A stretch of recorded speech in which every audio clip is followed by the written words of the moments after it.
everybody, John here, and today on To The Garage we look at the next stages in the Scribble plan, building the ultimate garage and workshop. Happy Christmas to everybody, and now we're looking at how the area to the right of the garage gets gravelled and shed gets built. Nice misty morning in Lincolnshire and the arrival of friends with diggers to remove the stumps of trees that were left behind. This is me pulling out one of the smaller stumps, and this is how an engineer does gardening.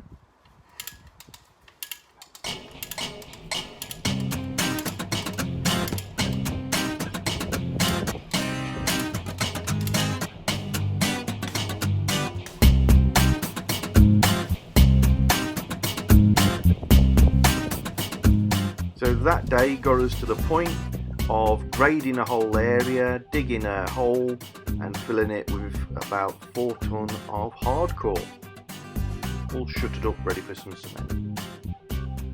So time to chill. Molly ready for Kip for the next day.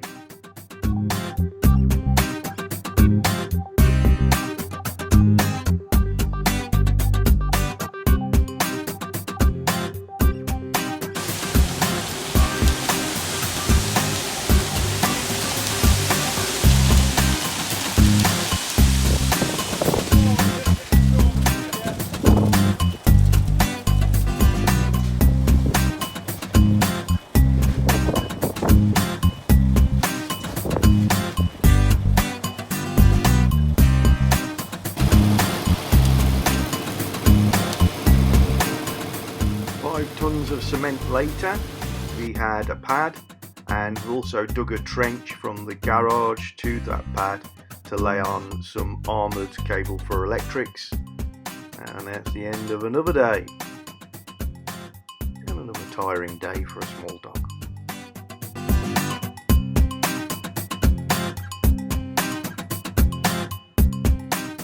Next came the shed erection itself.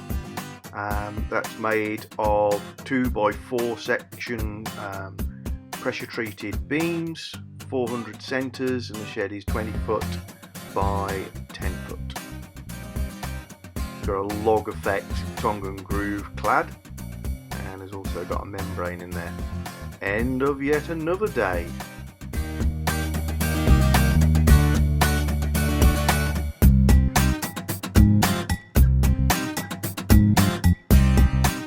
The next day was the laying of the super heavy membrane to stop the weeds coming through, and the beginnings of laying a huge jigsaw puzzle rather, made of gravel grids.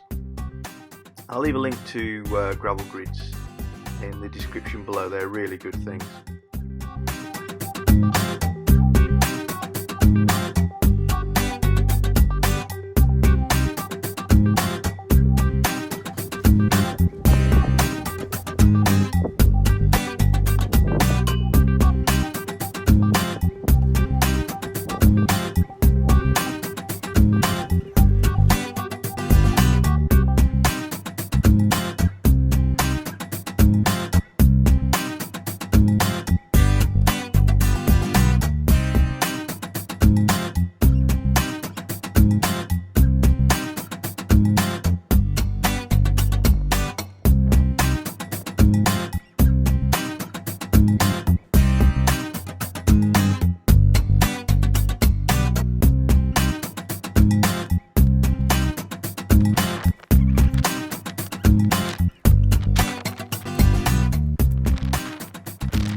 I've used this gravel grid system. We've got quite clay soil. I couldn't afford to do the complete foundation, so this is spreading out the load. But actually, more importantly, if you have a quite deep gravel driveway, then what happens is, there's no grid under this bit, then as your tyres move on there, they move the gravel out of the way. So you're constantly moving it around and raking it. On the grids, once they're in the grid, they stop. So it tends to be a less messy solution. Plus, gives you really even coverage because you've got something to work to. Some of the plastic will show through. It's just one of them things. They're dead easy to use and put together. Essentially just clipping together at 2 points on each square, and as long as you're working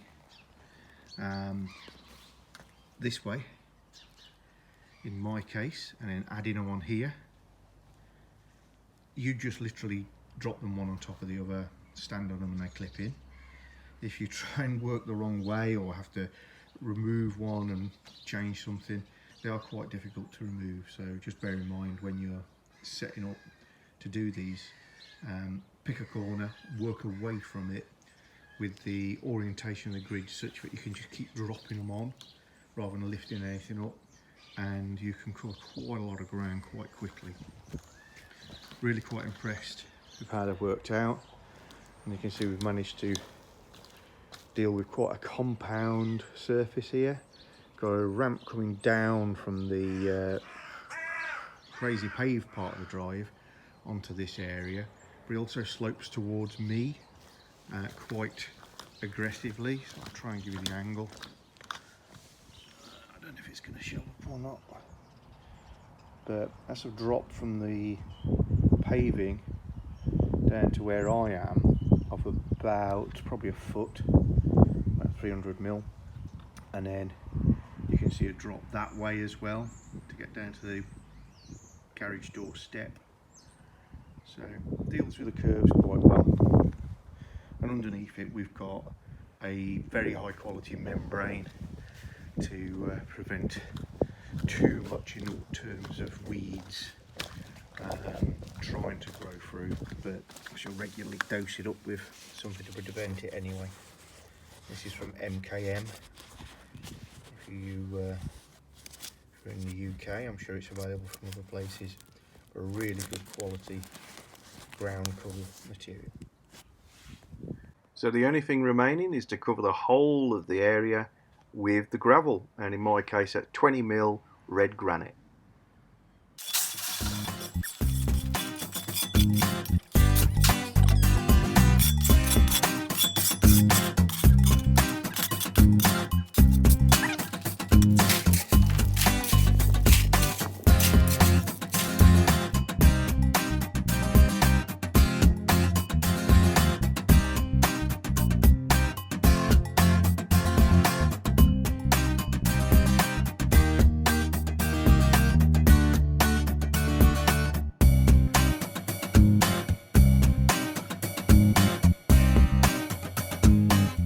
I can't even begin to tell you how happy I am with the finished result.